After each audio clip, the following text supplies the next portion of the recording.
Carlitos, ¿cómo estás? ¿Cómo estás, amigo? La primera vez que nos sentamos acá.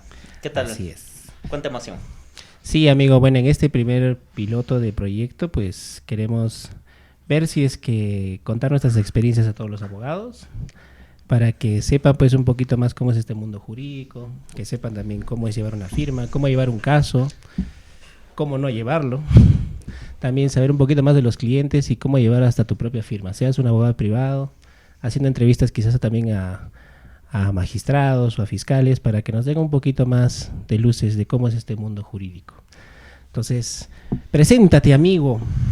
Bueno, yo soy Eduardo, yo soy abogado civilista, me dedico ya a esto desde el 2017. He practicado durante mucho tiempo en esta área, obviamente, con mis prácticas, mis ESIGRA. Y bueno, esa es mi carrera. En sí, todo este tiempo es dedicado al derecho civil, obviamente también un poco abarco familia, y eso es a lo que me dedico. Tú, Carlitos, ¿en qué le andas? Bueno, amigo, yo tengo ya más de 10 años de experiencia como abogado. Empecé en SUNAT como practicante, fui ascendiendo, fui asistente administrativo, propiamente después llegué a ser procurador. Y bueno, de ahí me dediqué a la vida empresarial. Siempre me gustó desde pequeño hacer empresas, crearlas, proyectarlas.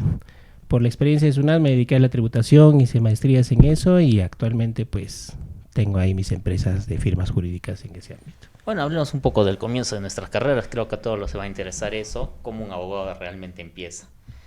No empezamos, creo, con grandeza. Nadie empieza así, nadie, a menos que esté súper embarado. Nadie empieza, ni nunca arrancas así. Tenemos que pagar mucho lo que es el derecho de piso y justamente ese es el problema. ¿Cuál fue tu pago de derecho de piso? Es la pregunta primordial. ¿Cómo empezaste pagando derecho de piso tú? Pucha, mi primer derecho de piso creo que fue el tema de coser los expedientes, ¿no? Uh-huh. En SUNAT, si bien es cierto, no tenemos muchos expedientes voluminosos como hay en el Poder Judicial, así. Pero el problema venía que cuando hacías este tipo de expedientes administrativos, te presentaban infinidad de cosas. Y te decían, ok, cóselos, ¿no? Y yo nunca en mi vida he cosido ni una basta, no he cosido pues nada, ¿no? O sea, ni la manga, ni cuando se me rompió el pantalón de chiquito, nada. Manos limpias, manos limpias. Y échatelas a coser con pabilo y todavía pues tu aguja esa de zapatero, ¿no? Y yo, pucha madre. Tuve que aprender a la mala, creo que tuve 3 huecos por eso, pero aprendí. Ese fue uno de mis primeros derechos de piso. ¿Y tú, amigo? Bueno, en mi caso fue un poco contradictorio justamente porque, ¿qué sucedía? A ver, yo sabía que quería litigar. Siempre he querido, ¿cómo se llama? Está en mi mente tener un estudio, cómo se ser un abogado litigante. Me gustaba el ejercicio libre de la profesión, pero empecé del otro lado. Yo empecé haciendo prácticas en una institución pública, en el Poder Judicial. De hecho, ahí fueron mis primeras prácticas, luego agarré CESIGRA y posterior a eso me quedé ahí. Me quedé mucho tiempo ahí. Fue el derecho de piso, porque, o sea, obviamente ganaba lo que gana pues, un practicante, ya muchos saben, no hay que responder eso. Pero ahí fue pues donde está el truco. Entonces aprendí, adquirí el conocimiento, la experiencia ahí también. Y luego, bueno, llegó pandemia y pandemia fue mi punto de inflexión. Yo justamente ahí es donde procedo, ¿cómo se llama?, a retirarme ya de esto del Poder Judicial, a deslindarme totalmente de eso, y pongo a lo macho mi estudio. Obviamente ya los contactos sí te sirven, son los que te van a jalar, ¿cómo se llama?, influencia, ¿cómo se llama?, clientes y todo ese tema, pero el material humano, o sea, el potencial humano es lo que está. Tenía el conocimiento, necesitaba dónde explotarlo y bueno, poco a poco empezaron los clientes. Ellos mismos te recomiendan, son tu mejor publicidad. De hecho, como sea, la mejor publicidad para un abogado es como sea hacer bien el trabajo con el cliente, porque es la mejor publicidad. Te vienen a jalar y bueno, poco a poco empecé a crecer, pero fue un camino largo, o sea, para despegar el vuelo yo te hablo de unos 6 años, o sea, y todo ese derecho de piso, pues tienes que aguantártelo, no hay de otra. No hay de otra. Pero amigo, cuéntame, cuando tú empezaste tus prácticas, o sea, tus prácticas fueron antes de tu CESIGRA. Sí. Ahora, ¿tus prácticas, estas fueron en el ámbito civil o estabas en otra área? No, siempre ha sido en el ámbito civil. De hecho, me gustaba hacer la Universidad del Derecho Civil. Penal es apasionante, no lo voy a negar y está de moda, ¿no? Es lo que más jala, pero el corazón es el corazón.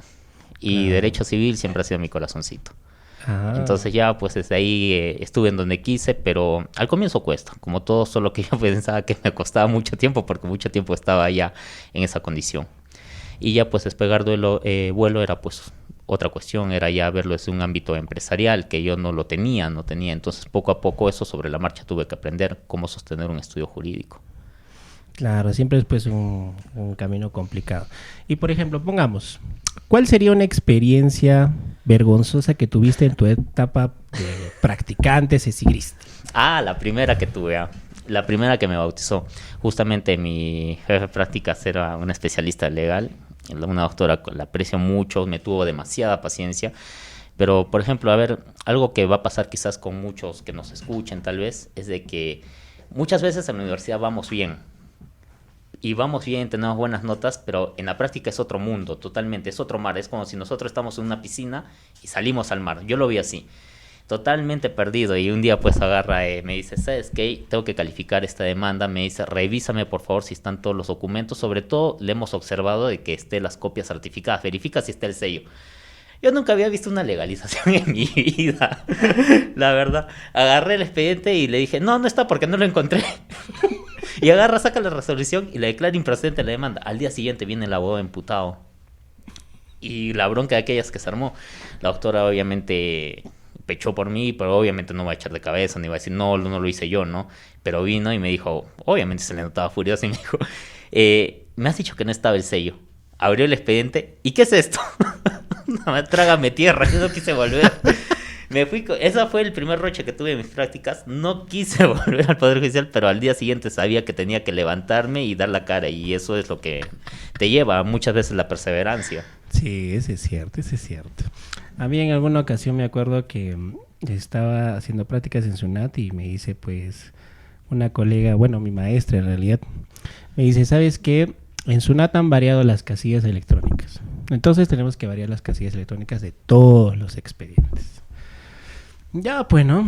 Entonces, la otra me dice, somos 6 abogados, tú eres el único practicante, varía la casilla de todos los expedientes de los abogados. Cada abogado tenía más o menos una carga de 500 expedientes por cada uno.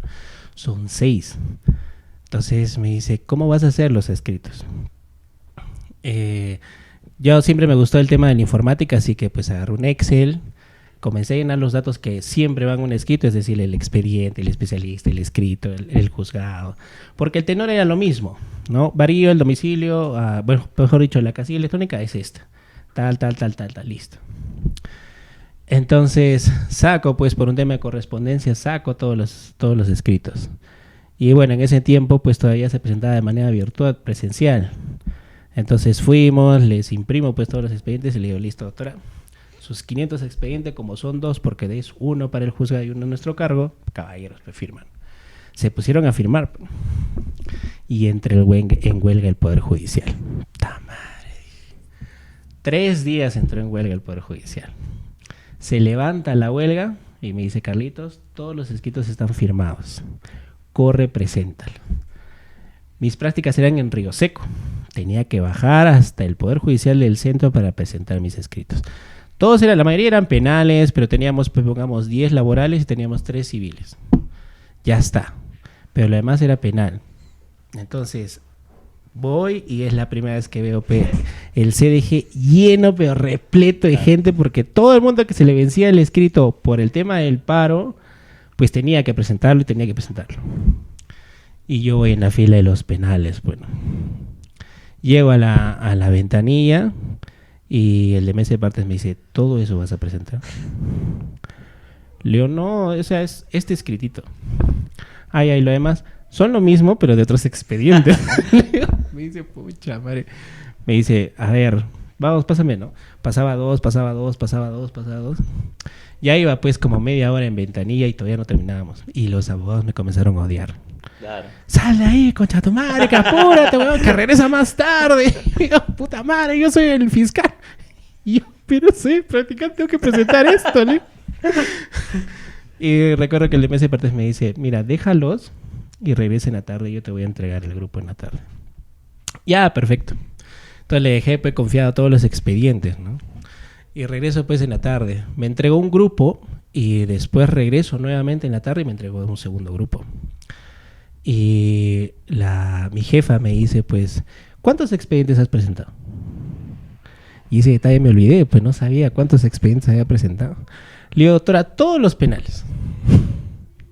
Me dice, incluyendo los que están en archivo, todo. No sé. Pucha madre. Mi jefe, claro, me dice, tienes que tener ese debido cuidado, ¿no? Pero, pues, digo, es que doctor, usted no sabe todo lo que he sufrido. Presión. Todo lo que me has dicho. Digo, me han puteado, señor. Pero sí, fue una experiencia fea. No, pero mira, qué diferente hubiese sido las prácticas con la época virtual en la que estamos, ¿ah? Porque ya obviamente el Poder Judicial y todas las instituciones se han acogido a este boom, si se le puede decir así, pero lo que te hubieses ahorrado solo hubiese estado en tu computadora escaneando, subiendo. Por ejemplo, ¿qué beneficios en tu lado de tu carrera te ha traído lo que es la virtualidad? Lo primero, amigo, no viajar, ¿no? A veces en este mundo tenías pues audiencias en Lima, tenías la audiencia en Arequipa, o se te cruzaba la de Lima con Arequipa como yendo, se te cruzaba, no sé, pues con otra provincia y tenías que pedir las reprogramaciones adjuntando pues tu citatorio, ¿no? Ajá. En cambio, ya con la virtualidad, claro, si bien es cierto, no se debe hacer, pero pones acá una audiencia, acá pones otra, en el celular una tercera y por acá si quieres una declaración ante la policía. Y estás en los tres, ¿no? Y les pides la dispensa a los jueces. ¿Sabe que, señor juez? No puedo porque mi cámara no funciona. Acá tengo mala señal. Acá, ¿sabe qué, señor juez? Soy feo. Y acá sí estoy presente. ¿No? Pero ese tipo de situaciones te alivia porque lo haces más rápido los procesos, ya no se dilatan tanto y puedes llevar un mejor mercado de tus clientes porque ya no necesitas viajar, sino propiamente ya puedes hacerlo desde tu casa, ¿no? O bueno, desde tu oficina propiamente. Sí. Y en ti, amigo, ¿qué beneficios ha tenido? En mi caso, o sea, hay pros y contras que he encontrado. O sea, a ver, unos pros es que muchos piensan que todos los juicios orales son como en las películas. Pero si supieran que solo eso se basa a lo que es penal nada más. Porque están bien acomodadas las salas, bien implementadas, pero en civil, antes de que entre esto de la virtualidad y se construyan, ¿cómo se llama? Infraestructura para estos juzgados, era totalmente distinto, ¿ah? O sea, ¿cómo les explicamos a la gente que en un juzgado civil las audiencias presenciales antes de que entre la virtualidad eran, ¿cómo se llama? El juez allá, en su escritorio, su asistente allá, al otro lado, y atrás una tirita de sillas y tú ibas pegado con tu expediente, tu código, y acá puesto todo, y todavía tu pierna temblando porque entran nervios quizás a veces y no te puedes concentrar en tanto papeleo. Entonces uno de los beneficios es que justamente agarras, pones tu cámara, tienes todo tu escritorio a tu disposición, pones tu laptop, pones por allá tu expediente y es más cómodo. A ver, ¿cuáles son uno de los contras? Yo creo que más que todo lo tienen tal vez los jueces al momento de las declaraciones testimoniales, ¿no? ¿Cómo pueden ellos asegurarse que frente a la cámara el abogado no le está ayudando al cliente o al testigo para que diga sí, no? Y lo que he visto en algunos casos es que el juez te dice, por favor, con la cámara dele vuelta, ¿cómo se llama? A toda la sala para ver si hay alguien más en la sala que le pueda pasar las preguntas. Y una vez un colega me dice, y sí, tenía que estar en la sala porque tenía que estar, y entonces, ¿qué hice? Lo hice pasar por debajo, cuando se puso la cámara, estaba debajo del escritorio, esperando a que pase la cámara para volver a subir, ¿quién le iba a ayudar? O sea, una cosa así de locos, pero creo que ellos lo tienen, creo, un poco más difícil. Para nosotros ha sido, creo, más un alivio, la verdad. Es más comodidad, el tiempo, ya no tienes que estar viendo el tiempo en el que llego al juzgado. De hecho, cuando yo era practicante, una vez pues hubo una particularidad bien llamativa. Digamos que la audiencia era a las 9.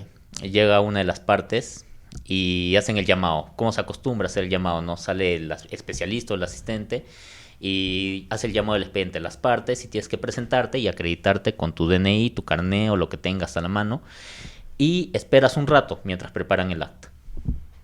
Entonces, en eso de que estaba preparando el acta, se entra el asistente y dice, doctor, no ha venido la otra parte.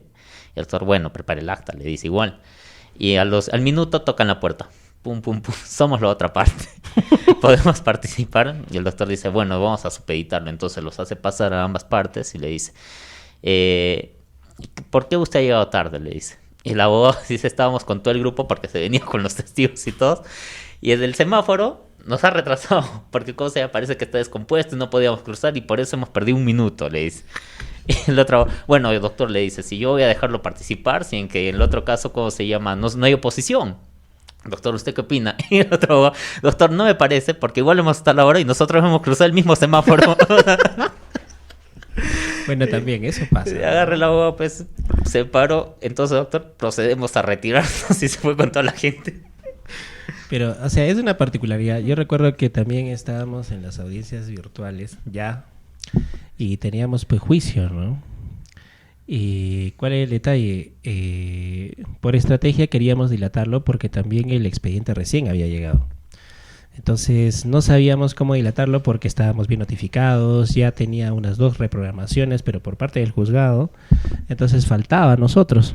Dijo, pucha, ¿y qué hacemos? Entonces entramos a la audiencia y era de manera virtual y recuerdo pues que comienzo a hablar pues trabado, ¿no? Señor, que no entra la llamada y pum, corta pues la llamada, ¿no? Entonces al cortar la llamada, me demoré pues más o menos como 10, 15 minutos, ¿no? Me llamaba el especialista y le dije, ¿sabe qué? Tengo problemas con mi equipo de video, el internet está lento y no me puedo conectar. Me dice, doctor, ya entro unos minutos aunque sea para dar constancia. Ya, pues entro para dar constancia, ¿no? Sí, le pido la dispensa, señor juez, para que podamos reprogramar la audiencia porque tengo el sistema pues fallando. A lo cual el juez me dice, pero ahorita ya no le está fallando, ¿podemos continuar con la audiencia? No, Leo, es que estoy cortando de nuevo.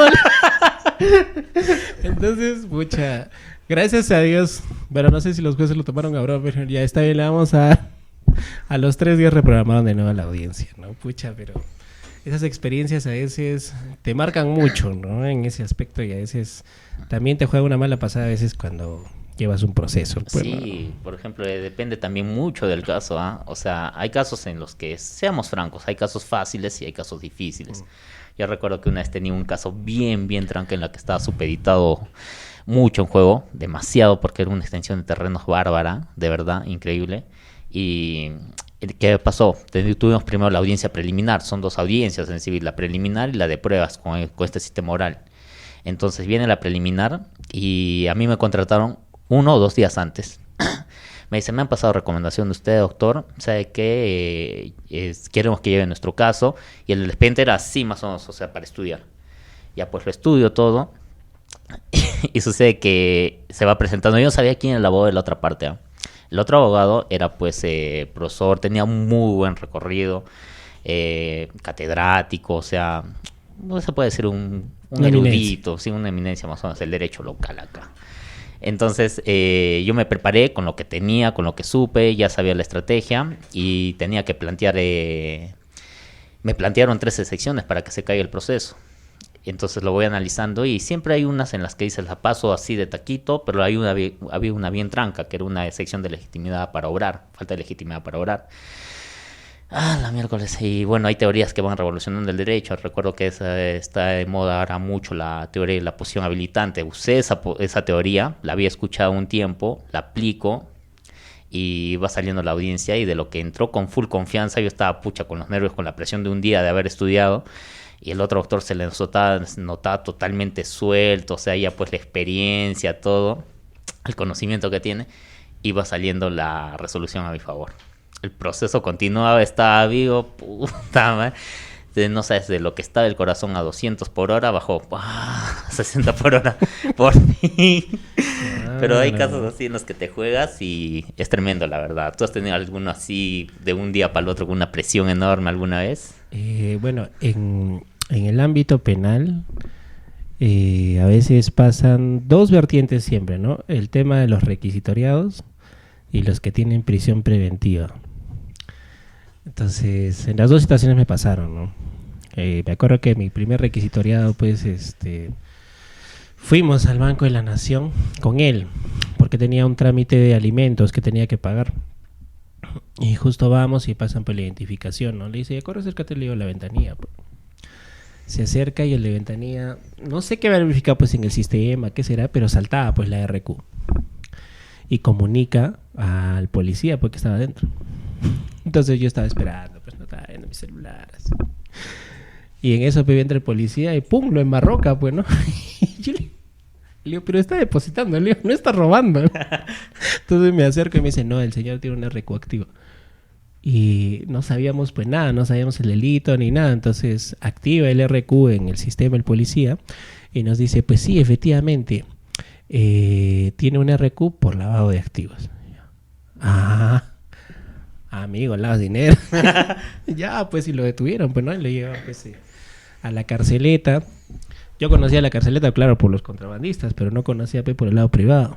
Entonces entro a visitarlo pues a mi patrocinado y me dice ya, doctor, ¿cómo vamos a hacer? Digo, lo mejor que podemos hacer es llegar a un acuerdo. Digo, porque digo, tienes que solucionar este tema. Digo, yo en ese tiempo no llevaba ese tipo de especialidades. Y llegamos a un acuerdo. Entonces, ¿qué es lo que implicaba, no? Tener todo el estudio de ese expediente. Entonces me dice, doctor, es chiquito, me dan en 2 tomos. Ya, vamos a ver las resoluciones. Bueno, ya de frente me fui a la acusación. Dije, ya debe haber, si es que hay subsanación, va a haber subsanación. Ok, ya, perfecto. Pero desde ya, pues todo en el seguimiento del proceso está pues en contra de él. Así que ya le dije, ¿sabes qué? Mejor lleguemos a un acuerdo. Negociar con una fiscalía especializada. Pucha, te sentabas, hablabas con el fiscal, le decía, ya listo, vamos a negociar la pena. Doctor, me dice, pero la pena que estamos pidiendo es 25 años. Ah, ¿no es 4? Le digo, pero yo he leído 4. No, 4 es por falsedad, doctor. Ah, viene con falso. Le digo, chúpale. Entonces, ¿qué había pasado? Que el expediente que me habían dado estaba incompleto. Ya había una integración a la acusación en donde habían pues sumado este delito. Y eso había habido constancia de audiencia. Entonces no estaba completo. Y le dije, ¿sabes qué? Vámonos a juicio. Ya. Entonces no llegamos a un acuerdo con la fiscalía, nos fuimos a juicio. Ese juicio me duró 14 sesiones. Y era, pongamos, ¿no? Hoy día tenemos 1 hora. De acá 2 días, 2 horas. De acá 3 días, 1 hora. Y Dios mío, no terminaba de estudiar ese expediente. Pero gracias a Dios, o sea, existía la duda razonable que es propiamente como un principio del derecho en lo penal. Y esa duda la tenía que hacer valer porque todo el expediente estaba en contra de él, las pruebas contra él, los testigos contra él. Entonces yo tenía que dudar propiamente de su procedencia. Pero en este tipo de delitos de lavado de activos, entra a tallar mucho la procedencia de cómo ingresa el dinero y a dónde se destinó. Pero ese ingreso tiene que ser irregular. Y no había un sustento de cómo ingresó ese dinero irregular, presuntamente. Sin embargo, ¿qué pasaba? Sí había sustento, porque incluso había habido una fiscalización por parte de SUNAT que le había hecho por incremento patrimonial. Y había determinado justificadamente cuál era ese ingreso de ese dinero. Entonces, utilizamos propiamente esas resoluciones en donde cerraban esa esquela y pucha, lo sacamos limpio. Claro, sí se fue por el tema de falsificación, porque sí hubo un tema de falsedad, pero era por un documento privado, ¿no? Pero pucha, amigo, me salvé de una y todavía es mi primer requisitoriado, desgraciado. Pero era una experiencia pucha inolvidable. Hablando de requisitoriados, recuerdo que una vez hay casos en los que no puedes decir no, porque son amigos, familiares. El clásico, ¿no? ¿No? Entonces, recuerdo que una amiga yo estaba empezando y cuando empiezas pues agarras de todo, la verdad. Porque quieres agarrar, porque quieres considerarte conocer, porque quieres explayarte en tus conocimientos, en el área, en todo eso. Y sucede que una amiga muy buena me dice cómo se llama. ¿Sabes qué, amigo? Tengo un conocido que es mi familiar, me dice. No es de mí, sino por parte de mi esposo.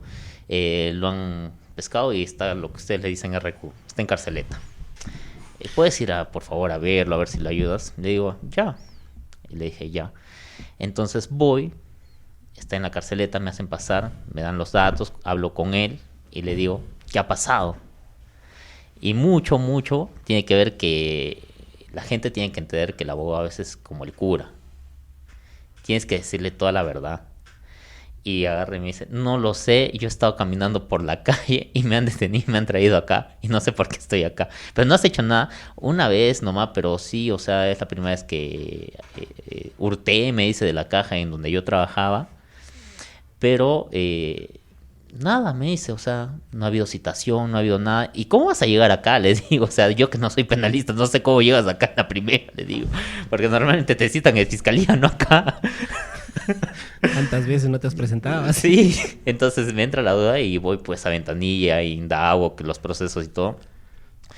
Y me va resultando que ya está, ¿cómo se llama? O sea, no sabía presentar las audiencias a ninguna. Ya estaba de requisitorio justamente por esa razón. Y saco pues su historial y era una joyita, pues. Había todo, había robo, hurto, no sé, tocamientos indebidos. O sea, era todo un compendio. Sí, sí, era un compendio, así una lista me salió. Y yo pensé que era un delito. Yo dije, bueno, voy y hablo, lo saco, declaro, no, y ya está. Y no, pues salgo y le encuentro a mi amiga, ¿sabes qué? Él ya está, se lo van a llevar porque acabo de hablar con el especialista y no va a haber audiencia. Y está se lo va a llevar a su caballo. O sea, ya tenía, él Sí, estaba con ya tu madre. Sí, con tu madre. Y ya pues, y le digo, no lo vas a salvar. Entonces, ¿qué hago? No, tú tienes que llamar a un especialista que vea eso, cómo arreglar lo de la pena y transar toda esa nota. Porque eso ya no es lo mío. Le dije. Ya pues, y lo encuentro pues después de 3 meses, ¿no? ¿Y qué tal? ¿Solucionaste? ¿Qué fue? No, nadie lo quiere ayudar, porque no sé por qué lo querrá ayudar. Yo creo que sí, pero sé por qué nadie lo quiere ayudar. ¿Y qué mucho tal? Delito. Sí. Y me dice, no, pero yo normal, le he ido a visitar, ya le estoy llevando fruta, me dice, o sea, ya como que ya había calmado las aguas, dije, ya, qué eso, ¿no? Es terrible ese tipo de situaciones. Alguna vez recuerdo que una anécdota graciosa que me pasó, era practicante de SUNAT y habían convocado a una diligencia. La diligencia era de quema de licores. Y como estábamos nosotros en Río Seco, la aduana quedaba ahí en ese entonces teníamos que hacer la quema de licores ahí. Tenía que venir pues la fiscalía, teníamos que estar presente pues el procurador, tenía que estar presente los de almacén de aduanas y se hacía ahí la quema, ¿no? Entonces, recuerda que viene el fiscal, lo hace ingresar, pues, ¿no? Y la aduana es, pongamos, ¿no? Este es el local de la aduana, acá queda nuestra oficina y acá, en el patio mismo, es donde se hacía la quema. Entonces, por acá se ingresaba, ¿no? Entonces, comienzan a sacar el licor, pues, ¿no? Y recuerdo que eran cajas de whisky, pisco, ron, pero más eran cajas de whisky. Y ahí ya, pues, ¿no? Y levantan, pues, el acta, ¿no? Se encontraron, pues, no sé, pues, 10 cajas de whisky, etiqueta roja, etiqueta negra, ¿no? Y había pues la azul. Y comienza a iniciar pues la diligencia, el fiscal agarra y dice, listo, vamos a iniciar. Prenden pues un caldero de fuego y comienzan a lanzar las botellas, ¿no? Las rompían, las echaban, vertían el licor. Y tú te dabas cuenta, o sea, de mi oficina se miraba pues clarito, ¿no? Todo el mundo se paró y comenzó a ver cómo quemaban. Bueno. Pero la mayoría que miraban los alrededores eran hombres y sufríamos con cada licor que lanzaban, ¿no? Y yo estaba, no, puta madre. No, la del pisco, no, esa no. Cuando llegaron a los whiskies y etiquetas azul, no, ese no. Todos los hombres, hasta el fiscal sufrió. Y todos nos matamos de la risa porque el fiscal me dice, bueno, es una pena que se haya perdido esto, pero es la ley. firma. Pero qué sufrimiento, Dios mío, amigo, pucha. ¿Cómo es, no? Sí. Pero siempre decía, parte del outfit del abogado tiene que ser a veces un tema de licor. Pero otros piensan que nosotros somos borrachos. ¿Que no, sí. ¿No lo somos? ¿Qué? O sea, y sí, ¿no? Pero el detalle viene que eso también libera estrés. Y quieras o no, el abogado pues carga con el estrés, ¿no? O sea, porque viene una persona, te cuenta su problema y tú vas a estar feliz de la vida, no.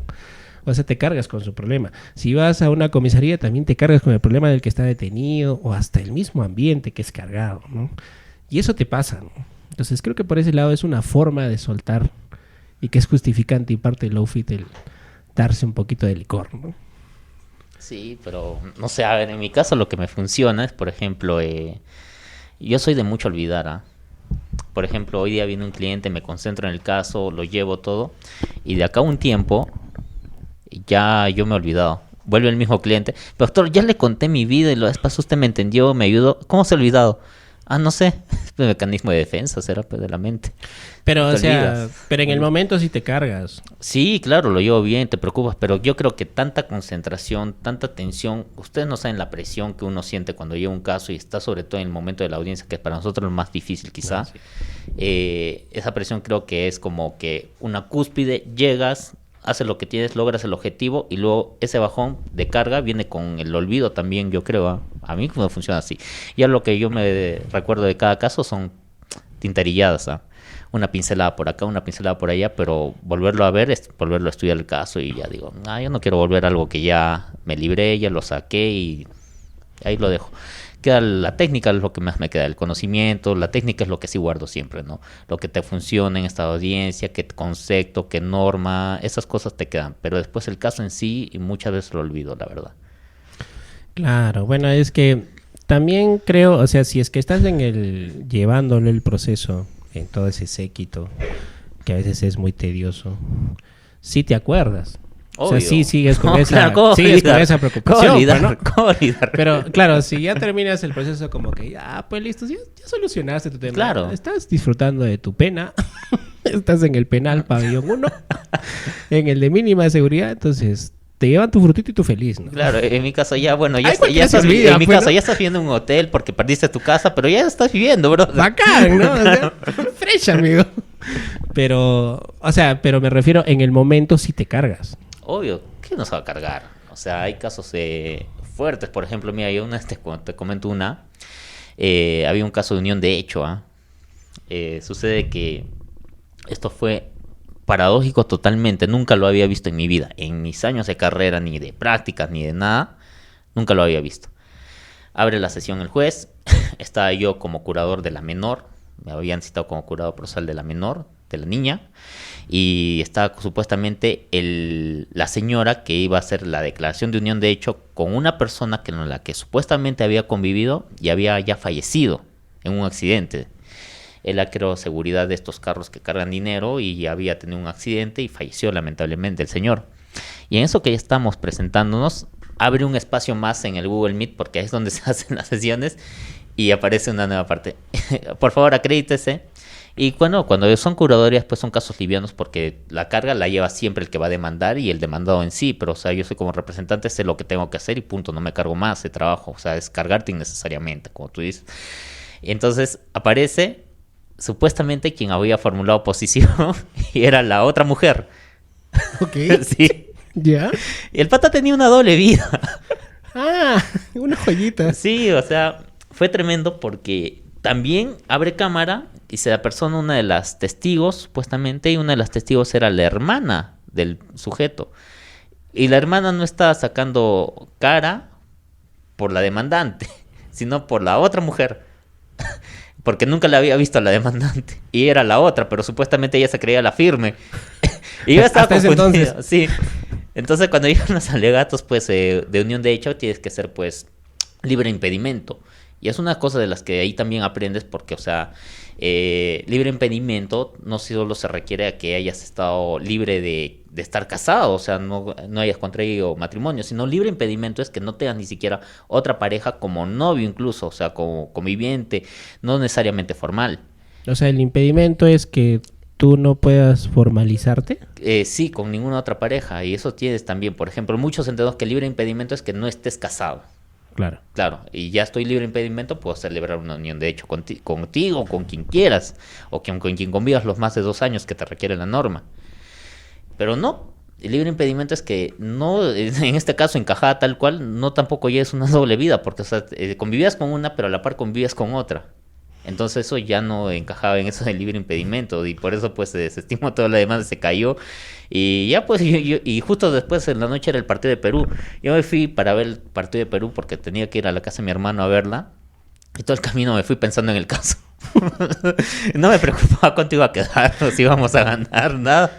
Pero estaba libre de impedimento, ¿no? O sea, estaba con las dos, pero estaba libre de impedimento. No, pero o sea, en doctrina lo distingue el libre impedimento. Ahí mucho viene, a ver, por ejemplo, y es lo que veo cuando yo comparo tu carrera con la mía. En penal, o sea, todos tienen un marco, un cuadrado. Y si tú estás poco el cuadrado, en tu caso, para el otro lado, eso ya no encaja como delito, ¿cierto? Porque es el tipo penal que ustedes, todos son una defensa férrea para el tipo penal que tiene que encajar tal cual. Si no sale una patita a un pedacito, ya no es delito. Claro, ya entra como duda, ¿no? Exacto, en civil no. En civil no. Y justamente ustedes se basan mucho en la norma. Usted con su código, y su código es ley, es su Biblia. En civil no, lamentablemente el Código Civil Muchas veces yo hablo con mis trabajadores, con mis asistentes, con mis practicantes y me dicen, doctor, pero usted se nota que sabe civil. No, es que civil es muy complejo. Y sí es complejo. O sea, yo no lo veo complejo porque he estado toda una vida ahí de mi carrera. Pero sucede que en civil el código presupone que el abogado sabe muchas cosas. Por ejemplo, te dice cuáles son las causales de nulidad, pero no te establece cómo, cuándo es una ineficacia tal cual. El concepto, el concepto de cada causal los encuentras en doctrina. Muchas veces también sucede el problema en civil que tú vas con tu norma, vas con tu doctrina y código, y donde se pierden la mayoría de abogados es en acto jurídico. O sea, no saben distinguir entre anulabilidad, ineficacia y nulidad. Exacto, es lo más complejo que ellos no saben distinguir. Te confunden una ineficacia con una anulabilidad. Usan términos mal usados. Por ejemplo, solicito la nulidad a efecto de que se anule. La anulación es el efecto jurídico de la anulabilidad y la ineficacia es un tema más privado, no es como la nulidad público. Por eso el Ministerio Público persigue incluso la nulidad de acto jurídico, que nunca lo hace porque están ocupados todo el tiempo. Sí. Pero muchas cosas presuponen. En cambio civil es como, si no encaja así, va a encajar así. Y si no encaja así, de cabeza también va a encajar. Porque justamente esos conceptos los encuentran en doctrina y a veces los acoge la jurisprudencia que para nuestro sistema, y por mi experiencia, pesan más porque son validados por el sistema judicial. Y esa doctrina, hay corrientes. O sea, tú puedes estar usando la corriente A, pero está mal usada porque la jurisprudencia adoptó la B y la B es la que vale. Por ejemplo, hasta mucho yo era partidario del tema de la ineficacia del acto jurídico cuando no participa el cónyuge en la disposición de bienes. O sea, yo soy el hombre y mi esposa no participa en el esto, oculto al comprador que yo soy el único, somos dueños, una pareja de esposos, y la vendo yo nada más. Normalmente ese acto yo lo entendía como ineficacia porque entendía que en algún momento si salía a flote la mujer podía, dar a firmar y convalidar el acto jurídico. En muchos casos ineficacia y sobre todo a veces también anulabilidad se pueden convalidar. La nulidad no se puede convalidar. Y hasta que pasó el pleno jurisdiccional de acto jurídico y entendió que el patrimonio es autónomo, no es ni del esposo, no es un sistema de copropiedad. Una vez que tú compras con tu esposa, ese bien pasa a ser como una nube, míralo como una nube, y eso es la sociedad de gananciales, es un patrimonio autónomo o solo de la sociedad de gananciales y no tienen que intervenir como privados. Entonces eso, el no participar los dos cónyuges, lo hace totalmente nulo el acto jurídico. Y mírate que hace tiempo habían dos doctrinas que incluso el Poder Judicial, había doctrina A que aceptaba y doctrina B, unos lo tomaban con ineficacia y ganabas, otros lo tomaban como nulidad y ganaban. Y imagínate yo estar hinchando del otro lado para que al final me digan, no, ya se va a acentuar y es nulidad, y el otro lado era el correcto. O sea, siempre es así mucho en civil. Muchas cosas en las que están en el Código Civil, el mismo código presupone que el abogado ya debe saber toda la doctrina de todos los años y saber por qué está ahí. Y cómo evoluciona. Y cómo evoluciona y todo eso, ¿ah?